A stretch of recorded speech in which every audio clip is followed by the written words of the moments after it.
Hello students, beta in this video we are going to study about the numericals of chapter 4th 4.1 type C. Okay, type C is related to self induction.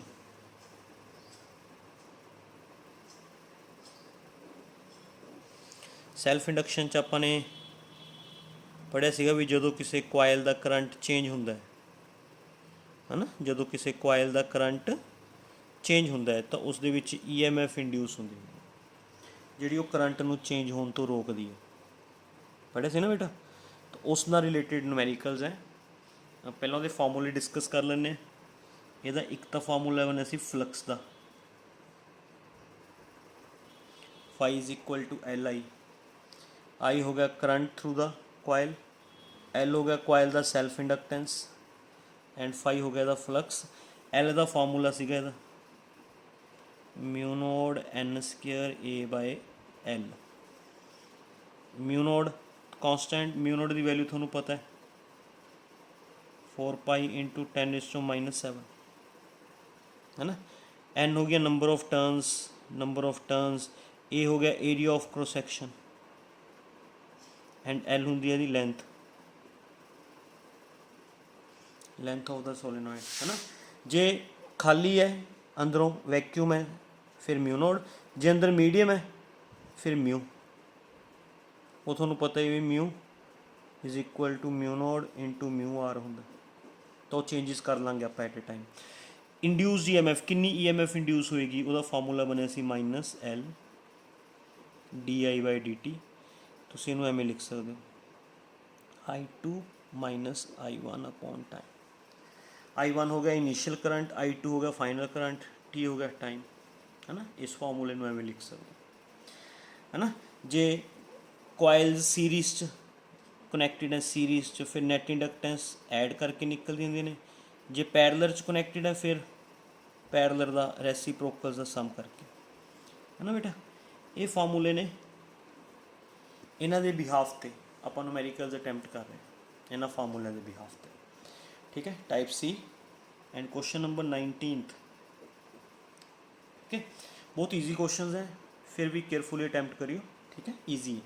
What is the self inductance of a coil? Self inductance of a coil find out करनी है in which magnetic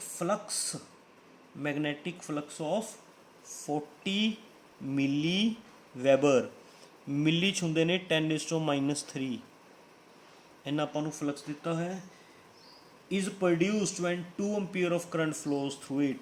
कितना current flow हो रहा है 2 ampere. L find out करना है, φ = Li, so L = φ/I। Question is over. ठीक है, क्वेश्चन नंबर 20th क्वेश्चन कर दें बेटा। An inductor of 5 henry inductance, किसी इंडक्टर की इंडक्टेंस 5 हेनरी है, carries a steady current of 2 ampere. कितना करंट कैरी कर रही है 2 ampere. How can a 50 volt self induced EMF be made to appear in inductor. कहते 50 वोल्ट की EMF induce करनी है, किमें प्रोड्यूस होएगी। तो आपां एक करंट नूं 0 कर दो, करंट चेंज कर दो, EMF इंड्यूस होएगी by change in current. Current नूं चेंज कर दो, किन्ने टाइम च चेंज करना है ये फाइंड कर लो बस बेटा, आ जाएगा आंसर। समझ गए। आ 3 चीज़ां दित्तियां सीगियां, सैल्फ इंडक्टेंस दित्ती सीगी, किन्ना करंट है वो दिता सी, EMF किन्नी प्रोड्यूस करनी वो दित्ती सी। कहते भी ये EMF किन्नी कदों प्रोड्यूस होएगी जो तुसीं आ करंट चेंज कर दोगे।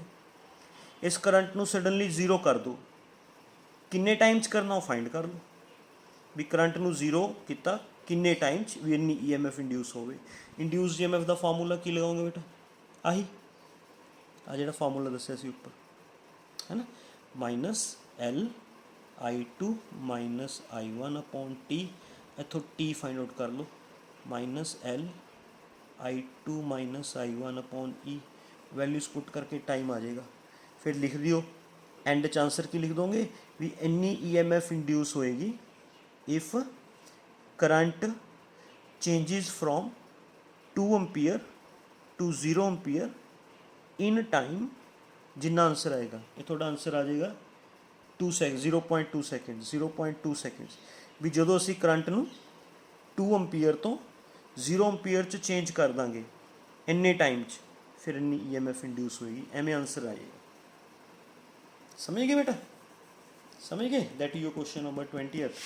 Now we move to question number 21। Question number 21 बेटा,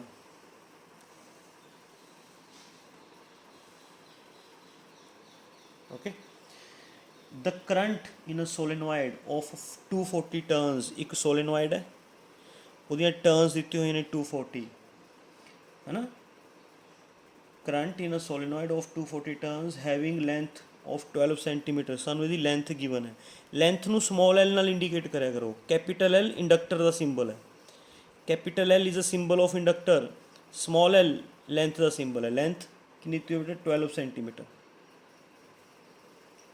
0.12 metre and radius 2 centimetre. Solenoid ਦਾ रेडियस बेटा, रेडियस तो एरिया निकलेगा, area of cross section, radius अपन को दिता है 2 centimetre, 0.02 metre. Area of cross section कर लो, area of cross section circular formula, circle का फार्मूला पाई आर स्क्वायर लगा के एरिया ऑफ क्रॉस सैक्शन आ जाएगा, ठीक है। Current is changes at a rate of 0.8 ampere per second, ये दिता है current is changing eight the rate of 0.8 ampere per second, मतलब करंट अपॉन टाइम। यूनिट्स तो भी पहचान हो रही है, करंट अपॉन टाइम। क्वेश्चन च भी लिखा है current is changes at the rate of 0.8 ampere per second, मतलब rate of change of current with respect to time दिता है। EMF इंड्यूस्ड EMF का formula L minus L di/dt, कल्ले magnitude की फॉर्म च लिख लो, L di/dt। L का फार्मूला लगा लो, L का फार्मूला μ0 n² A/L है ना, di/dt, वैल्यूज पुट कर दो, ओके। μ0 की value 4 pi 10⁻⁻⁷, number of turns 240, area कट लाँगे पाई आर स्क्वेयर तो, लेंथ पुट कर देंगे 0.12, di/dt पुट कर देंगे 0.8, सॉल्व करके answer, okay. That is your question number 21। Now we move to question number 22। बहुत ईजी क्वेश्चन है बेटा, कोई दिक्कत नहीं है, क्वेश्चन आसान जो क्वेश्चन है। Magnetic flux of 5 microweber, magnetic flux 5 microweber, micro होंदा 10⁻⁻⁶ ते इन्ना मैग्नेटिक फ्लक्स है, is linked with a coil when a current of 1 milliampere flows through it. Current given है 1 milliampere 10⁻³ ampere. What is the self inductance? L is equal to 5/I over. Question number 23rd, the self inductance of an inductance coil having 100 turns is 20 milli Henry.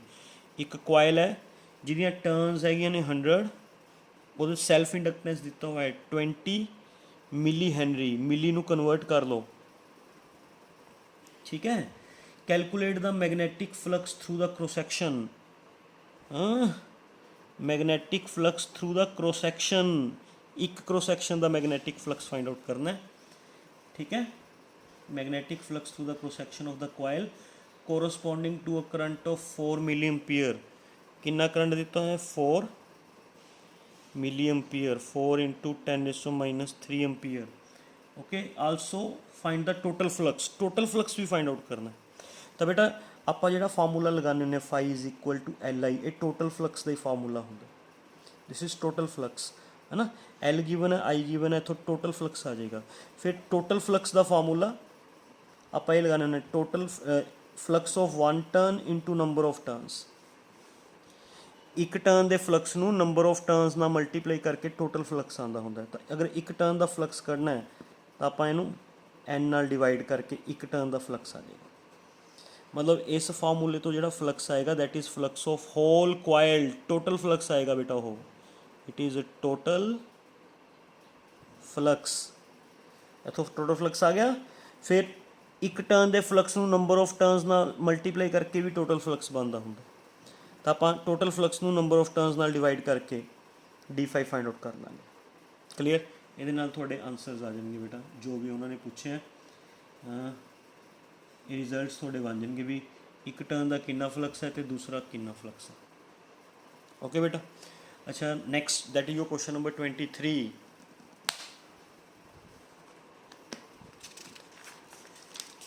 Now we move to question number 24.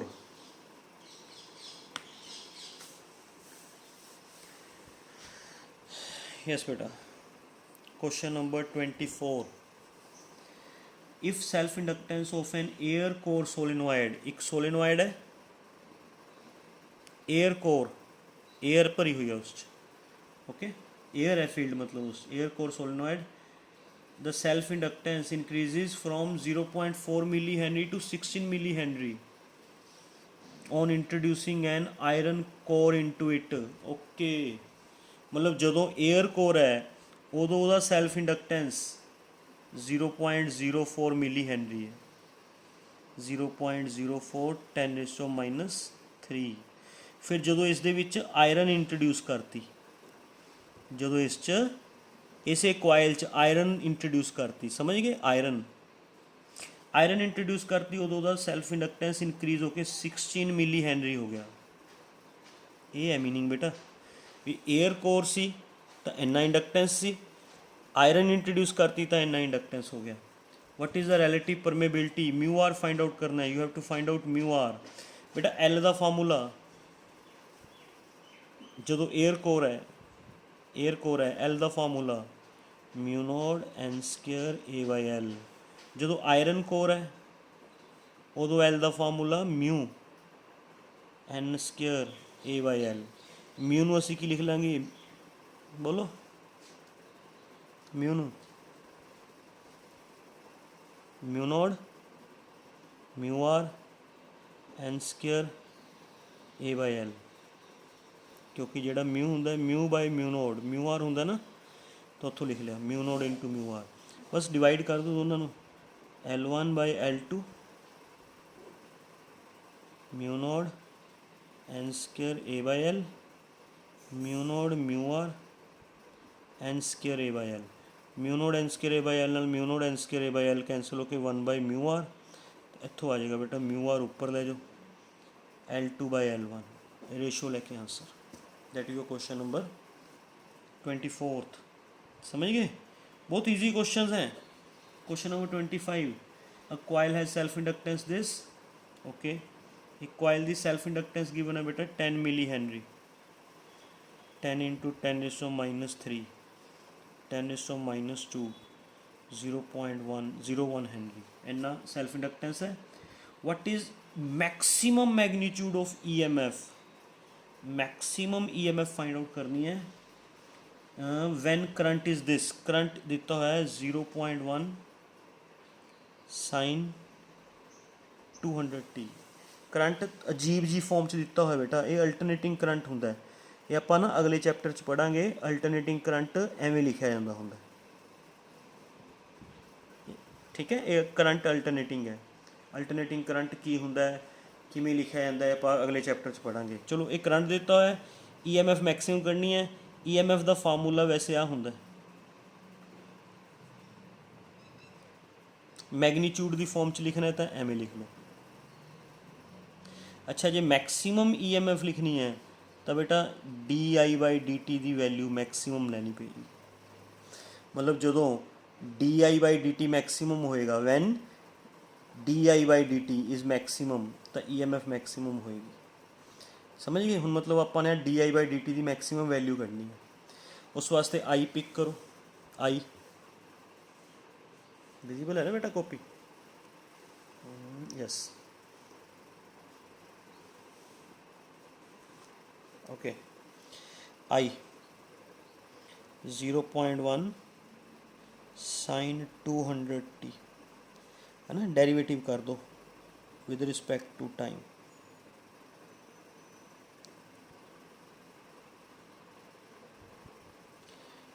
ठीक है, constant term बाहर आ जाएगी, sine theta का derivative cos theta होंदा है, आ जाएगा कोस 200t। फिर अंदर एंगल का भी करना होंदा है। साइन थीटा का डेरीवेटिव पता है बेटा कि नहीं पता? साइन थीटा दा डेरीवेटिव कोस थीटा होंदा है।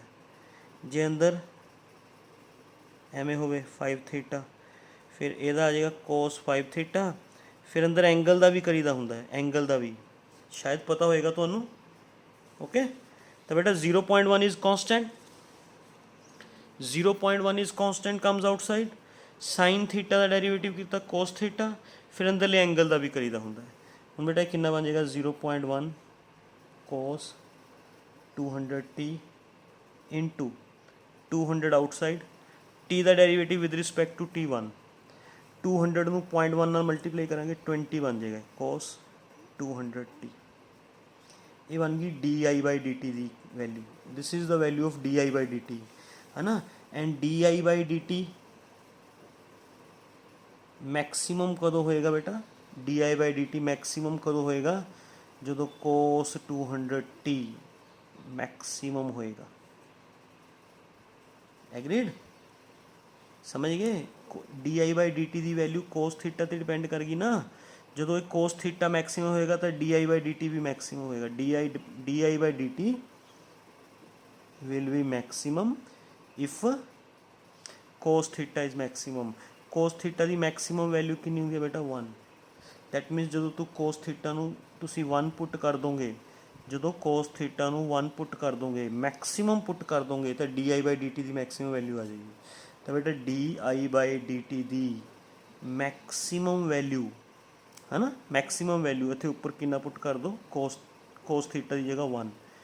This is maximum value of di/dt, है ना।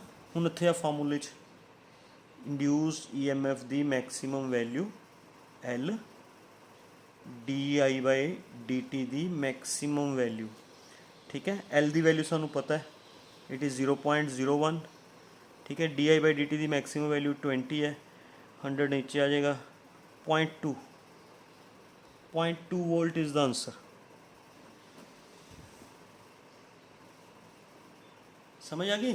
दोबारा तो दस देना, L गिवन सी, I गिवन सी, बट अजीब जी फॉर्म च गिवन है ना। ये फॉर्म थोनू अजीब नहीं लगनी अगले चैप्टर तो बाद। अगले चैप्टर च सारे करंट सहज ही होंगे, ओके, क्योंकि अल्टरनेटिंग करंट में लिखने का तरीका होंदा है। ई मैक्सिमम कढ़नी सी, EMF का फार्मूला सानू पता है। इस जो di/dt मैक्सिमम होगा उदो EMF मैक्सिमम होगी, ठीक है। तो di/dt की मैक्सिमम वैल्यू फाइंड आउट करनी है। आई लिखा, डेरीवेटिव किया, di/dt की वैल्यू आ गई। di/dt मैक्सिमम उदो होएगा जो आ चीज़ मैक्सिमम होएगी। इसकी मैक्सिमम वैल्यू कितनी होंदी है? 1। तो बेटा यदी वैल्यू 1 पुट कर दो, ये di/dt की मैक्सिमम वैल्यू आ जाएगी। तो di/dt की मैक्सिमम वैल्यू कितनी आ गई? 20। उरे पुट करता, रिजल्ट आ गया, ठीक है। Now we move to question number 26। Question number 26 ਦੇ ਵਿੱਚ मैं ज़्यादा थोड़ा सिर्फ हिंट देवांगा, ज़्यादा नहीं करवावांगा क्योंकि आसान है, बहुत ईजी जिहा क्वेश्चन है, ठीक है। एक आपां नूं L1 गिवन है, L2 गिवन है, L3 गिवन है, ठीक है। आपां नूं नैट इंडक्टेंस पूछे, नैट। तो बेटा ये दोने आ जिहड़ियां दोनों इंडक्टेंस है पैरेलल च, इन्हां दा पैरेलल च रिजल्ट कढ लिओ, पैरेलल च, है ना। इत्थों LP फाइंड आउट कर लियो, LP, ओके। फिर वो जो रिजल्ट आएगा वो L1 के सीरीज़ से आएगा। सो नैट इंडक्टेंस आ जाएगी L1 + LP, that is the answer. Hint देता थोनू, अपने आप कर लियो। ये दोनों पैरेलल च है, इन्हां दोनों का रिजल्ट कढ लो, LP। 1/LP नहीं, LP कढ़ना है। इत्थों 1/LP आएगा बाय डूइंग रेसिप्रोकल। पहले सॉल्व करोगे, सॉल्व करने तो बाद फिर रेसिप्रोकल करोगे, फिर LP आएगा। वो LP की वैल्यू, वो जो LP आएगा वो बेटा वो इस दे किस च आ गया? सीरीज़ च आ गया, सिंगल पाथ च आ जाएगा ना। आ तो दोने देखो, ਇਹਦਾ पाथ अलग बनता है, नीचे वाले का पाथ अलग बनता है। तो उपरले का पाथ अलग है, नीचे वाले का पाथ अलग है। बोथ आर इन पैरेलल, वैसे भी पता चलता रहा है, both are in parallel. Parallel च है तो इन्हों का रिजल्ट काढ़ लो, वो रिजल्ट इस दे किस च आ जाएगा बेटा? सीरीज़ ऐड करके नैट इंडक्टेंस आ जाएगी। This is your question number 26। दो क्वेश्चंस रह गए 27 एंड 28, इनू भी ध्यान नाल समझो बेटा। ओके, फिर अपनी ये टाइप सी ओवर हो जाएगी। क्वेश्चन नंबर 27 केयरफुली समझियो, सिर्फ स्टेटमेंट कंफ्यूज कर दी थी। Statement, what is the magnetic flux through each turn off solenoid of self inductance. हाँ, ईच टर्न द फ्लक्स करना है। ओके, सेल्फ इंडक्टेंस दी हुई solenoid the 8 into 10⁻⁻5 Henry. When a current of 3 ampere flows through it, उस चो कितना current flow हो रहा है 3 एम्पीयर। ठीक है, assume that solenoid has 1000 turns है, इज वाउंड फ्रॉम वायर दा डायमीटर दिता हुआ है, वायर दा 1 मिलीमीटर 1 मिलीमीटर 1 इंटू 10⁻³ मीटर। ये वायर का डायमीटर है, जिमें आ वायर है ना, आ वायर है, इस वायर का डायमीटर दिता है बेटा, वायर का डायमीटर। इस वायर तो फिर सोलेनॉइड बनाया गया एवें, आ देखो मैं थोड़ा बना के दिखाना एवें।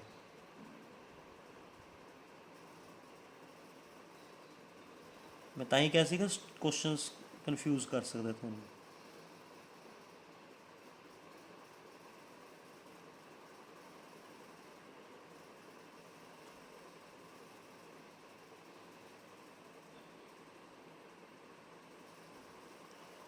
ध्यान ना समझो,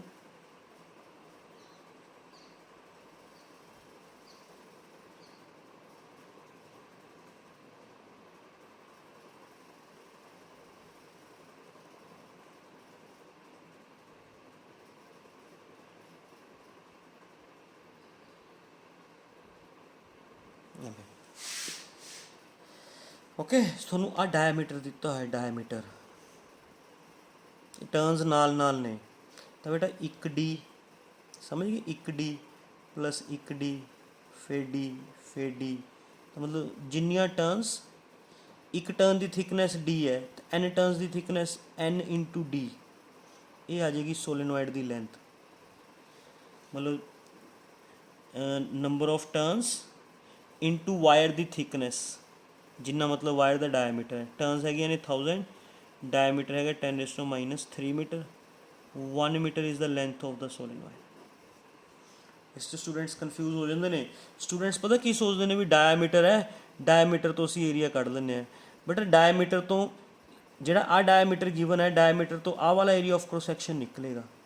थोनू इस एरिया ऑफ क्रॉस सैक्शन की लोड़ होंगी, ये एरिया ऑफ क्रॉस सैक्शन अलग चीज़ है, ये एरिया ऑफ क्रॉस सैक्शन अलग चीज़ है। जे तुसी डायमीटर तो रेडियस कढ़ लोगे, रेडियस है ना हाफ करके, फिर πr² लगा के करोगे, तो बेटा वायर का एरिया ऑफ क्रॉस सैक्शन आएगा, सोलेनॉइड का एरिया नहीं आएगा। कन्फ्यूज ना होइयो, किसी ने कन्फ्यूज नहीं होना। वायर का एरिया ऑफ क्रॉस सैक्शन अलग चीज़ होंगी है, वो वायर के रेडियस तो निकलता होंगे है। सोलेनॉइड का एरिया ऑफ क्रॉस सैक्शन आ वाली चीज़ बेटा, आ वाली चीज़ आ एरिया ऑफ क्रॉस सैक्शन, ये सोलेनॉइड के रेडियस तो निकलता होंगे, ये वायर के रेडियस तो नहीं निकलता होंगे। वायर के रेडियस तो वायर का एरिया ऑफ क्रॉस सैक्शन निकलेगा, एंड सोलेनॉइड के रेडियस तो सोलेनॉइड का एरिया ऑफ क्रॉस सैक्शन निकलेगा। हुण तुसीं देख सकते हो आ चीज़ अलग है, आ चीज़ अलग है। समझ गए कि नहीं समझे? सानू आ वाला डायमीटर दिता हुआ है, आ डायमीटर, इस डायमीटर तो जे असी एरिया कढ़ांगे तो आ वाला एरिया निकलेगा, area of cross section wire का निकलेगा। आ वाला सोलेनॉइड का एरिया ऑफ क्रॉस सैक्शन नहीं निकल सकता। हाँ, अन्ना कह भी ये दोनों टर्न्स एवं जिमें आ एक टर्न होगी बेटा, ये दूसरी टर्न है, यदा भी डायमीटर d है, दूसरी टर्न का भी डायमीटर d है, फिर तीसरी टर्न है, फिर चौथी टर्न है, फिर पंजवीं टर्न है ना। तो बेटा एक टर्न की थिकनेस d, 2 टर्न्स की 2d, 3 टर्न्स की 3d, 4 टर्न्स की 4d, n टर्न्स की nd है ना। n टर्न्स की थिकनेस कितनी बन जाएगी nd, that is the length of the solenoid. तो एवं लेंथ निकलेगी सोलेनॉइड की। हम लेंथ पता चल गई, नंबर ऑफ टर्न्स पता ने, एल पता है, आई पता है, असी फ्लक्स फाइंड आउट करना है। फ्लक्स का फार्मूला बी ए कोस थीटा, ये नहीं लगाना पैना अपन, फ्लक्स लगेगा एल आई। एल का formula mu naught N square A by L. I given है, okay.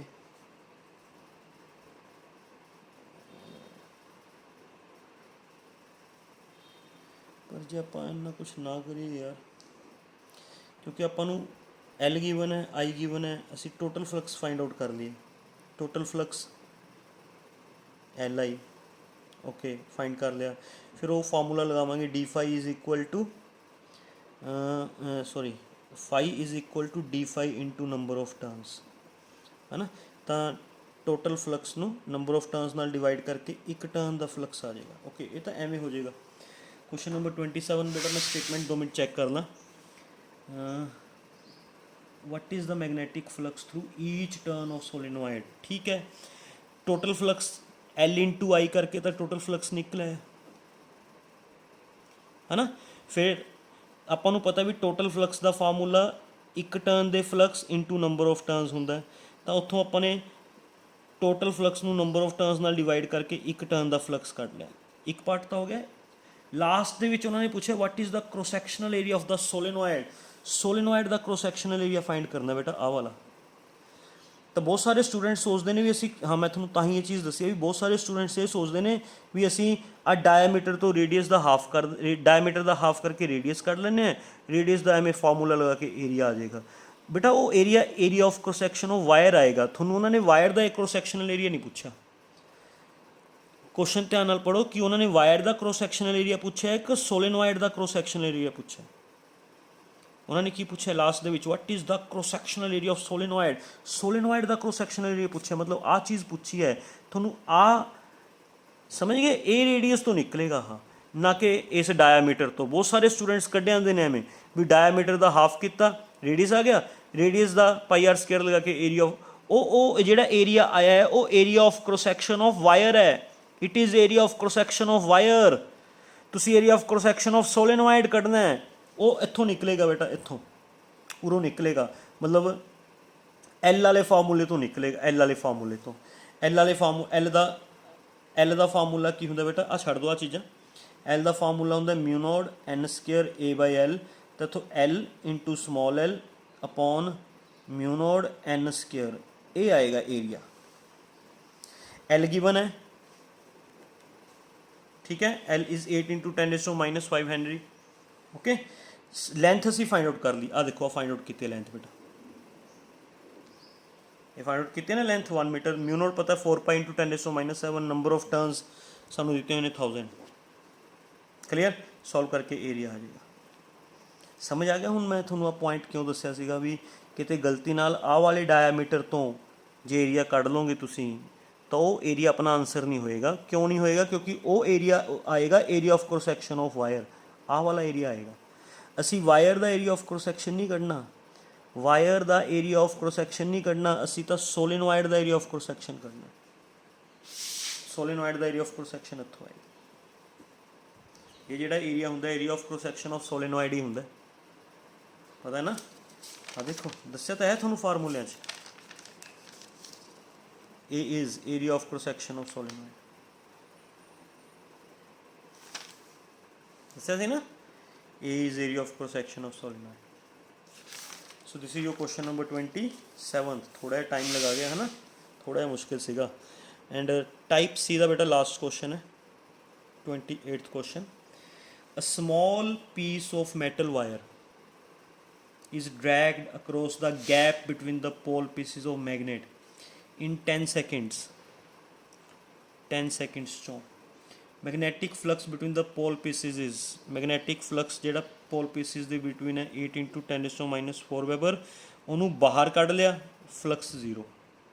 small piece of metal wire is dragged across the gap between the pole pieces of magnet, the flux, find the magnitude of induced EMF। ये तो find out कर लोगे है ना। E is equal to -n dφ/dt लगा के, number of turns नहीं दी हुई तो 1 ले लो है ना, φ2 -φ1 upon time solve.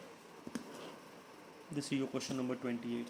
Okay, hope you understand very well बेटा. आप ट्राई करने ने न्यूमेरिकल्स कर ले, मेरी वीडियोस देख के ना सारी जाइयो भी आ वीडियो देख ली समझ आ गया ठीक है जी, नहीं, आप ट्राई करने ने न्यूमेरिकल्स. मैं ਮੇਰੇ ਨੂਮੈਰੀਕਲ ਸੋਲਵ ਕੀਤੇ ਹੋਏ ਤੁਹਾਨੂੰ ਕੋਈ ਬੈਨੀਫਿਟ ਨਹੀਂ ਦੇਣਗੇ. ਜਿਹੜੇ ਨੂਮੈਰੀਕਲਸ ਤੁਸੀਂ ਆਪ ਸੋਲਵ ਕਰੋਗੇ ਤੁਹਾਨੂੰ ਉਹੀ ਨੂਮੈਰੀਕਲਸ ਬੈਨੀਫਿਟ ਦੇਣਗੇ, ਕਿਉਂਕਿ ਪੇਪਰ 'ਚ ਸਿਰਫ ਉਹੀ ਨੂਮੈਰੀਕਲਸ ਤੁਹਾਡੇ ਯਾਦ ਰਹਿਣਗੇ ਜਿਹੜੇ ਤੁਸੀਂ ਆਪ ਸੋਲਵ ਕਰੋਗੇ. ਜਿਹੜੇ ਸਿਰਫ ਦੇਖ ਦੇਖ ਕੇ ਛੱਡੀ ਜਾਓਗੇ ਉਹ ਕੰਮ ਬੇਕਾਰ ਹੈ. ਉਹ ਨੂਮੈਰੀਕਲਸ ਤੁਹਾਨੂੰ ਕੋਈ ਬੈਨੀਫਿਟ ਨਹੀਂ ਦੇ ਕੇ ਆਉਣਗੇ. ਤੁਹਾਨੂੰ ਹੁਣ ਅੱਜ ਦਾ ਦਿਨ ਜਾਂ 2 ਦਿਨ ਜਾਂ 10 ਦਿਨ ਜਾਂ ਹਫਤੇ ਵਾਸਤੇ ਯਾਦ ਰਹਿ ਜਾਣਗੇ, ਉਸ ਤੋਂ ਬਾਅਦ ਭੁੱਲ ਜਾਓਗੇ ਤੁਸੀਂ. ਬਟ ਜਿਹੜੇ ਤੁਸੀਂ ਇੱਕ ਵਾਰੀ ਆਪ ਸੋਲਵ ਕਰ ਲਓਗੇ ਉਹ ਕਿਤੇ ਨਹੀਂ ਜਾਂਦੇ. ਕਲੀਅਰ? ਤਾਂ ਆਪ ਸੋਲਵ ਕਰਿਓ ਬੇਟਾ, ਇੱਕ ਇੱਕ ਟਾਈਪ, ਇੱਕ ਇੱਕ ਨੂਮੈਰੀਕਲ ਆਪ ਸੋਲਵ ਕਰੋ. ਸਾਰਾ ਦਿਨ ਵਿਹਲੇ ਹੀ ਰਹਿੰਦੇ ਹੋ ਘਰੇ, ਕੀ ਕਰਦੇ ਹੋ? ਕੁਛ ਨਹੀਂ ਕਰਦੇ. Okay, thank you very much.